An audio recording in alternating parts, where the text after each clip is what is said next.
Hello everyone. आज के video में हम लोग इनकम एंड एक्सपेंडिचर अकाउंट और रिसिप्ट एंड पेमेंट अकाउंट में क्या डिफरेंस है इसको समझेंगे। ठीक है। और यह वीडियो उन सारे स्टूडेंट के लिए है जो कि बिहार एसटीईटी का तैयारी कर रहे हैं। ठीक है, कॉमर्स सब्जेक्ट से।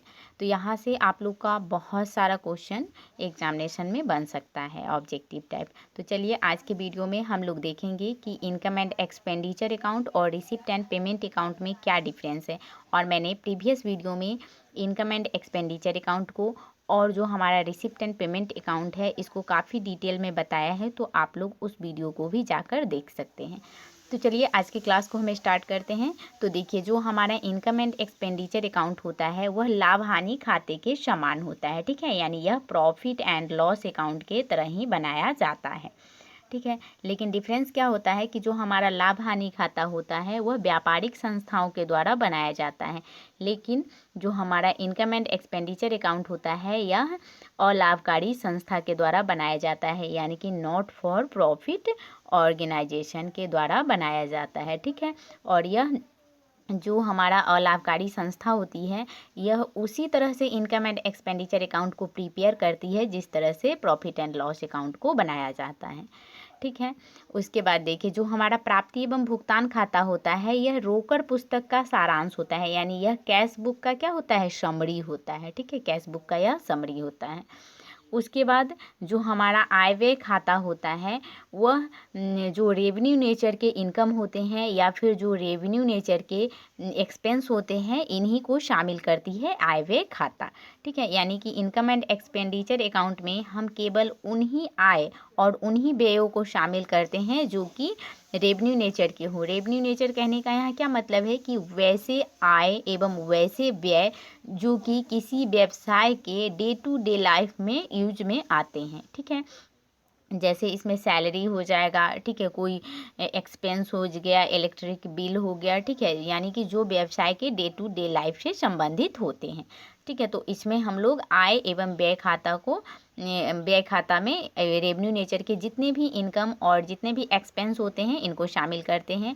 वहीं पे जो हमारा प्राप्ति एवं भुगतान खाता होता है इसमें हम आगम और पूंजी की प्राप्तियों यानी कि रेवेन्यू नेचर और कैपिटल नेचर, ठीक है, रेवेन्यू नेचर और कैपिटल नेचर दोनों ही प्राप्तियों और भुगतानों को शामिल करते हैं। अब देखिए, रेवेन्यू नेचर और कैपिटल नेचर मैंने प्रीवियस वीडियो में बताया है, तो आप लोग वहाँ से भी समझ सकते हैं। ठीक है, जो हमारा रेवेन्यू नेचर होता है वह किसी भी व्यवसाय के दिन प्रतिदिन के जो उनका संचालन होता है उससे संबंधित होता है, लेकिन जो हमारा कैपिटल जो होता है, कैपिटल नेचर का जो भी आइटम होता है वह व्यवसाय के लॉन्ग टर्म के संचालन से संबंधित होता है। जैसे प्लांट एंड मशीनरी का अगर हम स्थापना कर रहे हैं, चाहे उसमें फर्नीचर, बिल्डिंग, लैंड ये सब हो गया, तो ये सब कैपिटल नेचर के आइटम हो जाते हैं। ठीक है, उसके बाद देखिए, जो हमारा इनकम एंड एक्सपेंडिचर अकाउंट होता है वह चालू अवधि से संबंधित आय एवं व्यय की मदों को ही शामिल करता है। यानी कि इनकम एंड एक्सपेंडिचर अकाउंट जब हम लोग प्रिपेयर करते हैं तो उसमें केवल करंट ईयर से संबंधित जो इनकम या फिर जो एक्सपेंस होते हैं इन्हीं को शामिल किया जाता है। लेकिन वहीं पे प्राप्ति एवं भुगतान खाता जो होता है वह चाहे प्राप्ति प्रीवियस ईयर का हो या फिर नेक्स्ट ईयर का हो या फिर करंट ईयर का हो, यह तीनों ईयर के जो भी प्राप्ति और जो भी भुगतान होते हैं इन तीनों को शामिल करता है हमारा रिसिप्ट एंड पेमेंट अकाउंट। उसके बाद है कि जो हमारा इनकम एंड एक्सपेंडिचर अकाउंट होता है इसके डेबिट पक्ष में व्ययों और हानियों का अभिलेखन किया जाता है। अब देखिए, जब हम इनकम एंड एक्सपेंडिचर अकाउंट को बनाना सीखे थे तो उसमें हम लोगों ने क्या देखा था कि जो हमारा इनकम एंड एक्सपेंडिचर अकाउंट होता है तो उसके डेबिट पक्ष को हम लोग एक्सपेंडिचर मानते हैं और उसमें जितने भी एक्सपेंडिचर होते हैं या फिर जितने भी लॉसेस होते हैं उनको हम लोग उसमें रिकॉर्ड करते हैं। वहीं पे जो हमारा रिसिप्ट एंड पेमेंट होता है उसके डेबिट पक्ष में हम लोग क्या करते हैं, जितना रिसिप्ट होता है यानी जितनी भी व्यवसाय से जुड़ी हुई प्राप्तियाँ होती हैं उसको हम लोग रिकॉर्ड करते हैं। वहीं पे जो हमारा इनकम एंड एक्सपेंडिचर अकाउंट होता है, अब अगला पॉइंट देखिए यहाँ पे, जो हमारा इनकम एंड एक्सपेंडिचर अकाउंट होता है इसके क्रेडिट पक्ष में आयों को लिखा जाता है, और वहीं पे जो हमारा रिसिप्ट एंड पेमेंट अकाउंट होता है उसके जमा पक्ष में यानी क्रेडिट पक्ष में सारे पेमेंट को लिखा जाता है यानी भुगतान का अभिलेखन किया जाता है। अब देखिए इनकम एंड एक्सपेंडिचर अकाउंट में हम लोग डेप्रिसिएशन को सम्मिलित करते हैं, ठीक है। जैसे कि मैंने बताया था आप लोग को कि जब हमारा income and expenditure account prepare किया जाता है तो उसमें नॉन कैश आइटम को भी लिया जाता है, ठीक है। यानी कि वैसे आय एवं व्यय जो कि हमें कैश में नहीं भी प्राप्त हुए हैं, वह प्राप्त होने वाले हैं, उन सारे आइटम को लिया जाता है। तो इस तरह से डेप्रिसिएशन भी हमारा नॉन कैश आइटम है, ठीक है। तो जो हमारा डेप्रिसिएशन है वह इनकम एंड एक्सपेंडिचर अकाउंट में शामिल किया जाएगा। उसके बाद जो हमारा रिसिप्ट एंड पेमेंट अकाउंट होता है इसमें नॉन कैश आइटम को नहीं लिया जाता है, तो डेप्रिसिएशन को रिसिप्ट एंड पेमेंट अकाउंट में शामिल नहीं किया जाएगा। उसके बाद जब हम इनकम एंड एक्सपेंडिचर अकाउंट को बनाते हैं तो इसका कोई भी ओपनिंग बैलेंस नहीं होता है, लेकिन जब हम रिसिप्ट एंड पेमेंट अकाउंट बनाते हैं तो इसका ओपनिंग बैलेंस भी होता है और इसका ओपनिंग बैंक ओवरड्राफ्ट भी होता है। और इसी को हम सबसे पहले रिसिप्ट एंड पेमेंट अकाउंट जब बनाना स्टार्ट करते हैं तो इसी को लिखते हैं, यानी जो भी उसका ओपनिंग बैलेंस है चाहे वह कैश का हो, बैंक का हो या फिर बैंक ओडी का हो, इसी को लिखते हैं, ठीक है।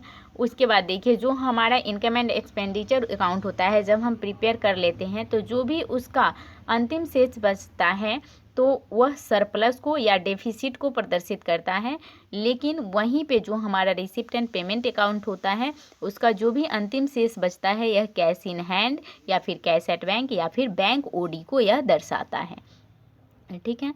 आई होप कि आपको समझ में आ गया होगा। तो देख लीजिए यहाँ से आप लोग का बहुत सारा क्वेश्चन बन सकता है। जैसे इस तरह का भी क्वेश्चन पूछा जा सकता है कि जो हमारा इनकम एंड एक्सपेंडिचर अकाउंट है उसमें हम लोग किस ईयर के मद को लेते हैं, तो आप लोग ध्यान रखिएगा उसमें केवल करंट ईयर के आइटम को ही शामिल किया जाता है। और प्राप्ति एवं भुगतान खाता से इस तरह का क्वेश्चन पूछा जा सकता है कि क्या प्राप्ति एवं भुगतान खाता में हम लोग करंट ईयर के या फिर नेक्स्ट ईयर या फिर प्रीवियस ईयर के आइटम को शामिल करते हैं, तो इसमें तीनों ईयर के आइटम को शामिल किया जा सकता है। तो ये सब छोटे छोटे पॉइंट है जहाँ से आप लोग का एग्जामिनेशन में क्वेश्चन आएगा, ठीक है। और यह भी ध्यान रखिएगा कि जो हमारा इनकम एंड एक्सपेंडिचर अकाउंट होता है इसमें नॉन कैश आइटम को शामिल किया जाता है और रिसिप्ट एंड पेमेंट अकाउंट में नॉन कैश आइटम को शामिल नहीं किया जा सकता है। जैसे मान लीजिए कि अगर दे दिया कि इनकम एंड एक्सपेंडिचर अकाउंट में हम लोग डेप्रिसिएशन को शामिल करते हैं या नहीं, स्टेटमेंट फॉर्म में पूछ लिया गया, तो अगर आपको यहाँ से कॉन्सेप्ट क्लियर रहेगा तो वह क्वेश्चन भी आप लोग से सॉल्व हो जाएगा, ठीक है। तो आज के वीडियो में हम लोगों ने देखा कि इनकम एंड एक्सपेंडिचर अकाउंट और प्राप्ति एवं भुगतान खाते में क्या डिफरेंस था, ठीक है। अब हम लोग का दो जो टॉपिक था अलाभकारी संस्था का वह समाप्त हो गया है। अब तीसरा टॉपिक आप लोग का बच जाता है, लास्ट है जो बैलेंस शीट, ठीक है। तो बैलेंस शीट को भी हम लोग नेक्स्ट वीडियो में देखेंगे और इस पे जो भी कोई क्वेश्चन है उसको बनाएंगे, फिर हम इसके कुछ MCQ को भी आप लोग के लिए लेकर आएंगे, ठीक है। तो आज के वीडियो में इतना ही रहने देते हैं, ठीक है। आप लोग इसको अच्छे से पढ़िए। तो अब हम मिलेंगे नेक्स्ट वीडियो में। अगर आप लोग को वीडियो अच्छा लग रहा है तो आप लोग इसे लाइक करें, चैनल को सब्सक्राइब करें और वीडियो को शेयर करें। अब मिलते हैं हम नेक्स्ट वीडियो में, तब तक के लिए थैंक यू वेरी मच।